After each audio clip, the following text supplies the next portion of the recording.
잠언 30장 7절에서 9절 말씀입니다. 7절에서 9절 잠언 30장 7절, 8절, 9절 석절 말씀 함께 보시겠습니다. 잠언 30장 7절, 8절, 9절 석절 말씀 우리 한 목소리로 함께 봉독합니다. 내가 두 가지 일을 주께 구하여 싸우니 내가 죽기 전에 내게 거절하지 마옵시옵소서. 곧 헛된 것과 거짓말을 내게서 멀리 하옵시며 나를 가난하게도 마옵시고 부하게도 마옵시고 오직 필요한 양식으로 나를 먹이시옵소서. 혹 내가 배불러서 하나님을 모른다 여호와가 누구냐 할까 하오며 혹 내가 가난하여 도둑질하고 내 하나님의 이름을 욕되게 할까 두려워함이니이다. 아멘. 오늘도 주님과 함께 하루를 시작하시는 우리 모든 성도님들 하나님께서 하늘의 크신 은혜와 평화 가득 부어주시길 주님의 이름으로 간절히 기원합니다. 오늘 본문 말씀을 통해서 하나님 편향적 지혜 이런 제목으로 함께 은혜의 말씀 나누도록 하겠습니다. 잠언에서 말하는 지혜라고 하는 것은 하나님께 편향된 태도와 사고 방식에서 기인하는 것이다. 이렇게도 이야기할 수 있을 것입니다. 하나님께 편향되어 있다. 왜요? 우리가 보통은 하나님께 편향되어 있는 것이 아니라 나 자신에게 편향되어 있잖아요. 내 경험과 지식과 그 내 좁은 생각에 편향되어 있어요. 다른 말로 하자면 지나치게 나 중심적으로 생각하고 나 중심적으로 세상을 바라보고 나 중심적으로 내가 경험한 사건을 해석하기 때문에 거기에서 미련함이 온다. 이렇게 이야기할 수 있습니다. 어제 미련함에 대해 이야기할 때 미련함이라고 하는 것은 백지 상태, 아무것도 모르는 상태가 아니라 그 조금 아는 것, 그것 고집하고 거기에 집착하고 그것이 전부인 양 생각하는 또 전부인 양 그렇게 대하는 태도, 그게 미련함이다라고 말씀드렸잖아요. 그 하나 아는 것 가지고 10가지, 100가지 아는 것처럼 굴기 때문에 그게 곧 미련함이다 이런 말씀드렸는데 아무리 편향돼도 위험하지 않고 편향되면 편향될수록 더 우리 인생에 지혜롭고 더 인생에 유익한 것이 있는데 그게 바로 하나님께 편향되어 사는 삶이다. 그렇게 이야기할 수 있습니다. 하나님께 편향되어 있으면 소위 말해서 이 세상에서 아무리 좋은 것이라 할지라도 우리 마음을 다 주지 않습니다. 또 아무리 나쁜 것이라 판단되는 것이라고 해도 두려워서 떨거나 그것 피하려고 인생의 에너지를 낭비하거나 하지 않습니다. 최악도 없고 또 최선도 없어요. 하나님 편에 서 있으면요. 우리가 생각할 때 이거 최악이다 하지만 하나님 편향적으로 생각하고 바라보기 시작하면 견딜 만한 것이다, 이길 만한 것이다 이렇게 판단이 돼요. 우리가 볼 때 이게 최선이다 이렇게 생각하는 것도요. 하나님 편향적으로 생각하고 하나님 편향적으로 바라보면 거기에 함정도 있고 그림자도 있고 내가 판단하지 못한 그 안에 있는 또 나름의 악도 죄도 있네 이렇게 되는 거란 말이에요. 우리가 생각할 때 최선이고 우리가 생각할 때 최악이지요. 하나님 편에서 볼 때 그것은 자악이 될 수도 있고 차선이 될 수도 있는 것 아닙니까?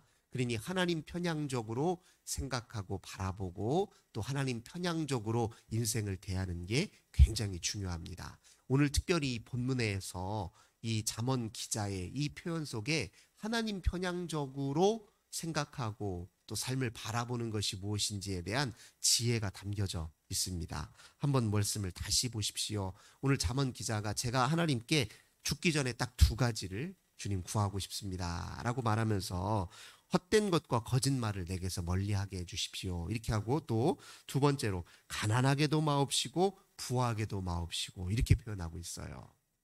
나를 가난하게도 하지 마시고 부하게도 하지 마십시오. 근데 그 이유가 중요하죠.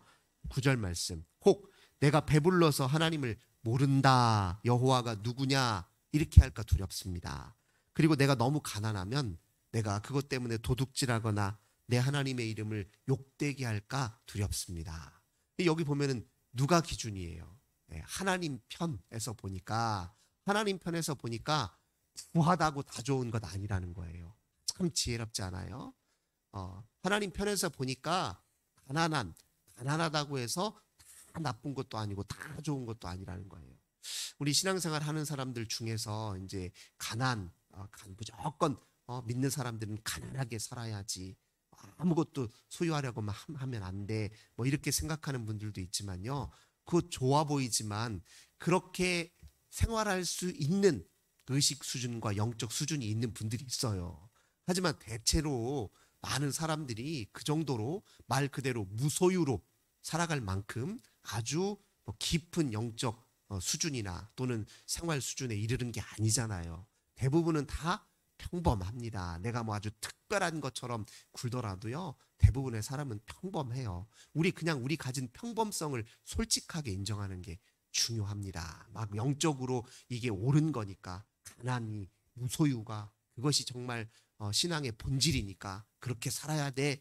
그 사실 잘못하면 위선이 될 수 있어요.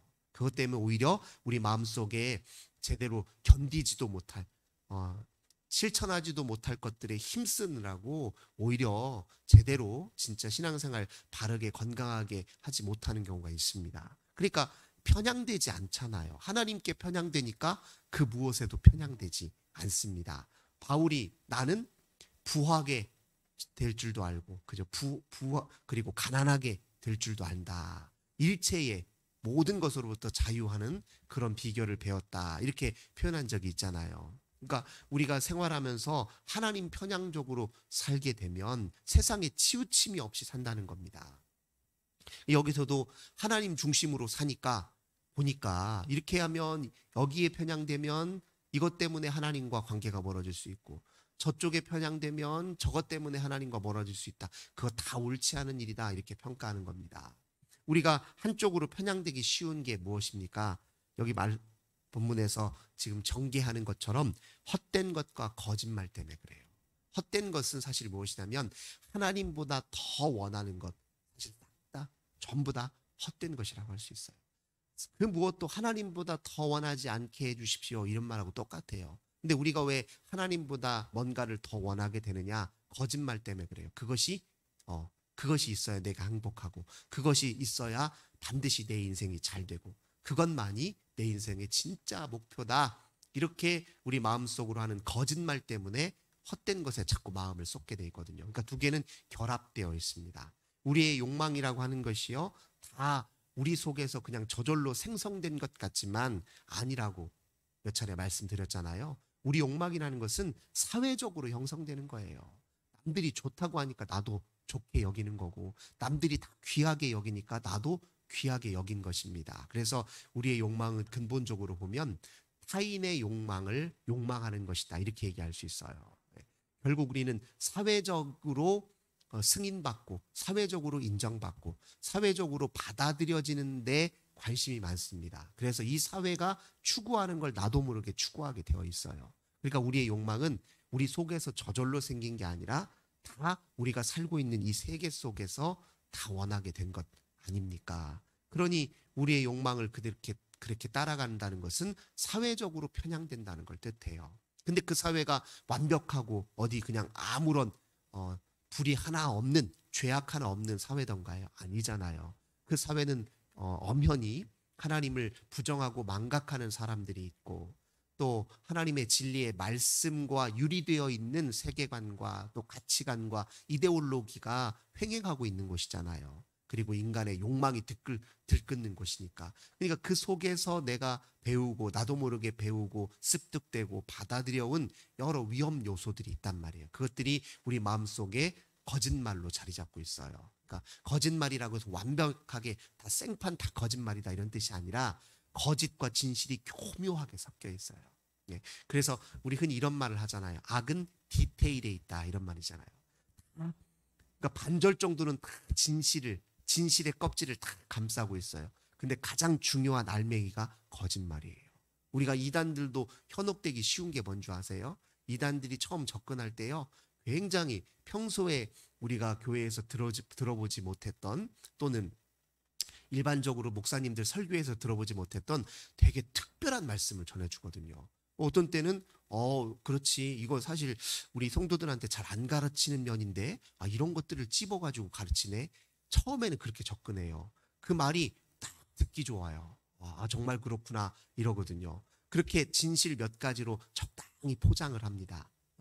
딱 듣기 좋은 소리로. 그래서 데리고 가서는 진짜 하고 싶어 할 자기 거짓말을 거기에 딱 끼워 넣는 거예요. 그러니까 속기 쉬운 거거든요. 그러니까 세상의 거짓말이라고 하는 것은요, 생판 전부 다 거짓말이 아니라 아주 그럴듯한 진실로 포장된 것이 거짓입니다. 그래서 우리가 속기 쉬운 거거든요. 근데 그렇게 해서 거짓말을 한번 받아들이기 시작하면 그 거짓말이 현혹돼서 우리가 사는 것입니다. 세상이 우리를 속일 때 그래요. 세상이 우리를 막 전부 터무니없는 것들로 우리를 유혹하는 게 아니에요. 그럴듯한 논리와 정말 듣기에도 딱 좋다 생각하는 것으로 우리를 유혹해서 우리의 마음을 장악하고 우리로 하여금 진리의 편이 아니라 거짓의 편에 서도록 자기들이 딱 우리를 조정하고 우리를 뒤흔들기 딱 좋은 상태로 그렇게 만들어 놓고 우리를 흔드는 것이거든요. 그래서 우리가 이 거짓말과 진실을 분별하는 힘이 굉장히 중요합니다. 그래서 이게 헛된 것인지 정말 추구할 만한, 내가 마음을 줄 만한 가치가 있는 것인지 분별하는 게 굉장히 중요한데, 이거 어디서 오냐고요. 하나님께로 편향된 사고방식과 하나님께로 편향된 태도로부터 와요.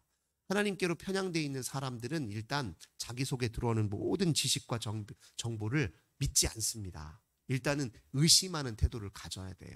제가 그래서 이런 말씀 자주 드리잖아요. 내 생각에는 합리적 의심을, 하나님의 말씀에는 순종의 자세를 가져야 된다.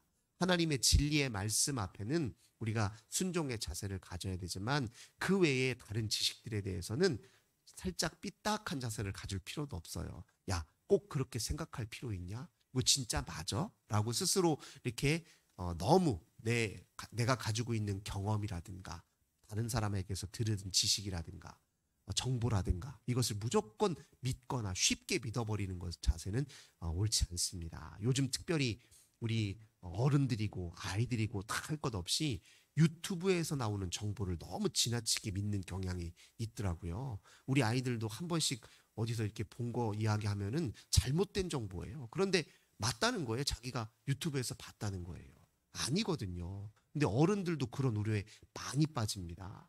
속이는 정보가 굉장히 많은데 그냥 유튜브에서 그럴싸 아주 멋있는 목소리로, 성우 같은 목소리로 막 정보를 전달해 주면서 화려한 그림들을 보여주니까 그게 다 맞는 것처럼 그냥 그렇구나 이렇게 받아들이는 경우가 있는데요.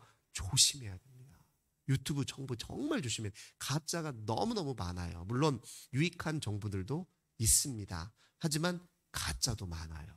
믿지 마야 돼요. 무조건 믿어버리면 안 됩니다. 그래서 하나님 진리의 말씀을 믿는 데는 소홀함이 없어야 되겠지만 세상의 지식과 정보에 대해서는 분별력을 기르는 태도가 굉장히 중요합니다. 이게 다 상대적인 지식이에요. 세상의 지식은 특정한 시대, 특정한 문화 현상, 특정한 상황 속에서나 옳은 것이지 보편적으로 모든 역사와 시대를 관통하여 옳은 것인지는 분별할 필요가 있습니다. 진리는요, 진리의 특징은 어디에 있습니까? 시대를 관통하여 옳다는 거예요. 어떤 상황 속에서도 옳다는 겁니다. 우리 그렇잖아요. 우리 2000년 전에 쓰여진 이 책을, 성경책을 왜 요즘도 우리가 생명의 책으로 읽고 있습니까? 거기에는 2000년 시대를 뛰어넘는 뭐가 있어요? 모든 역사와 시간을 관통하여 불변의 진리가 그 속에 있기 때문에 그걸 보는 겁니다. 그리고 우리가 지금 대한민국에서도 보고 저기 아프리카에서도 보고 지구 반대편에 있는 저기 미국 아메리카 대륙에서도 보고 유럽에서도 보고 이유가 뭐예요? 똑같은 성경인데. 이거 공간과 모든 상황과 민족과 국가와 어떤 문화 현상이든 다 관통하여 옳기 때문에 그래. 이걸 보편성이라고 하잖아요. 진리에는 시대를 관통하는 일관적인 면이 있고 그리고 모든 상황을 관통하는 보편성이 있잖아요. 그래서 그런 진리 말고는 상대화시켜야 됩니다. 너에게는 옳을지 모르겠지만 이런 상황에서는 그럴듯한 논리인 것 같지만 그러나 그것을 맹종하는 것은 경계해야지. 이런 자세가 하나님 편향적 사고방식이고 하나님 편향적 인생을 바라보는 태도다. 그렇게 이야기할 수 있을 것입니다. 그리고 또 중요한 게 뭐냐면 하나님 앞에 설 때는 겸손이 제일 중요합니다. 나는 모른다. 나는 여전히 모르고 난 여전히 주의 지혜와 주님의 말씀이, 난 여전히 목마른 사람이다. 난 여전히 주님의 진리의 세계, 영적 세계에 대해서 알아야 될 것이 많다. 여전히 난 모르는 사람이다. 이런 자세가 또 중요하거든요. 조금 아는 것으로 뭐 세상 다 아는 것이냐 이렇게 우쭐대는 태도로는 절대로 우리가 이 세상의 바른 분별력을 가질 수 없습니다. 그렇게 모른다 하는 자세로 주 앞에 설 때 그게 하나님 편향적 사고방식이에요. 그렇게 세상을 삶으로 참된 지혜에 입각해서 오늘 이 시대에 우리를 유혹하는 어둠의 세력, 진실로 포장된 거짓에 휘둘리지 아니하고 세상의 모든 이데올로기에 휘둘리지 아니하고 오직 주님의 편에 굳게 서서 주님 주시는 참된 기쁨과 풍요를 누리시는 저 우리 모든 성도님들 되시길 주님의 이름으로 간절히 기원합니다. 참 좋으신 주님 감사합니다. 저희들 주님께 편향되어 살아야 되는데 세상에 치우치고 나 자신의 어리석음과 미련함에 치우쳐 살 때가 종종 있음을 되돌아봅니다. 하나님, 세상에 아무리 진실로 포장된 그럴싸한 세상의 논리와 지식과 정보를 할지라도 의심하는 마음, 진리에 입각해서 분별하려고 하는 마음들을 잃지 않게 도우소서. 모든 지식의 한계를 볼 수 있는 저희들 눈을 허락하여 주시고 오직 주님 편향된 생각과 사고와 판단과 해석으로 우리 삶을 바르게 또 중심을 잘 잡아 살아갈 수 있도록 은혜 허락하여 주옵소서. 주 예수님의 이름으로 간절히 기도드립니다. 아멘. 오늘도 환우들을 위해서 큰 비로 고난당한 우리 이웃을 위해서 그리고 우리 교회와 나라와 민족 우리 자정의 자녀들 위해서 기도하겠습니다. 하나님 감사합니다. 오늘도 주님과 함께 하루를 시작합니다. 능력 되신 주님을 의지합니다. 하나님을 더욱더 사모하고 사랑합니다.